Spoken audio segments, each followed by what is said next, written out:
د افغانستان کرکټ بورډ د سریلانکا پر وړاندې د یو ورځنیو او شلو ورځو سیالیو د لوبلړۍ د لوبغاړو نوملړ په ډاګه کړ، خو دا ځل په نوي بدلون سره لوبډله د ابراهیم ځدران په لوبډل مشرۍ د شلو ورونو لوبلړۍ ترسره کوي. کرکټ بورډ وايي راشد خان پر ځای ابراهیم ځدران د افغانستان د کرکټ ملي لوبډلې د شلو ورونو لوبډل مشر دی او د یو ورځنیو سیالیو لوبډل مشر حشمت الله شاهدي لا هم پر خپل ځای دی.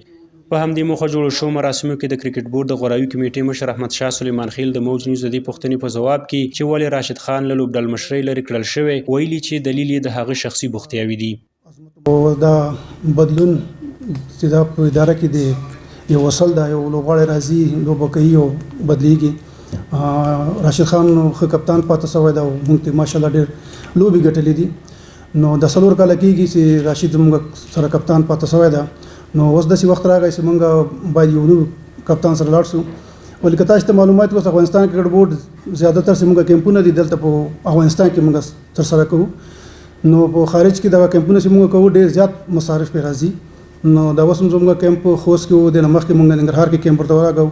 نو راشد خان په لیګ مصروفیات ډېر زیات لري دغه لیګ کې. نو هغه صرف موږ مشکل هغه د هغه لیګ وخت موږ ته نشي ورکولی. نو هغه ابراهیم ځدران چې دغه موږ ته هر وخت همداسې وبله چې دومره زیات لیګونه نه کوي او دلته د کیمپونه دي زموږ سره نږدې پاتې شي لوبغاړي چې نږدې نه وګوري. افغانستان له سریلانکا سره په روان 2016 کال کې دوه لوبلړۍ لري چې یوه د شلو ورونو او بله هغه د یو ورځنیو سیالیو ده. د کرکټ بورډ چارواکي وایي ورته چمتو دي او په خبره یې په ښه ډول به یې ترسره کړي. دې لوبلړیو کې د افغانستان د لوبېدونکو لوبغاړو نوملړونه په داسې ډول دي: T20 سکواډ چې دا ابراهیم ځدران، رحمان الله ګربز، صدیق اتل، درویش رسولی، شاهد کمال، عظمت مرزی، محمد نبی، شرف الدین اشرف، راشد خان، نور احمد، نور رحمان،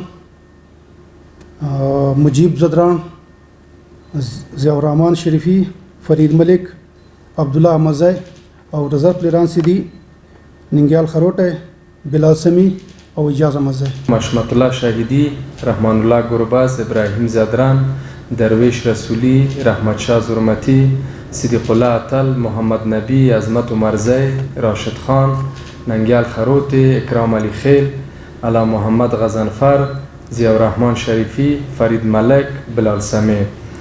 ریزرو پلیرا قیس احمد، سلیم صافی، بشیر احمد.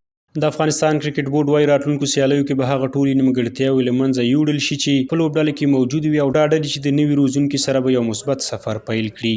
خاطب الله احساس، موج نیوز، کابل.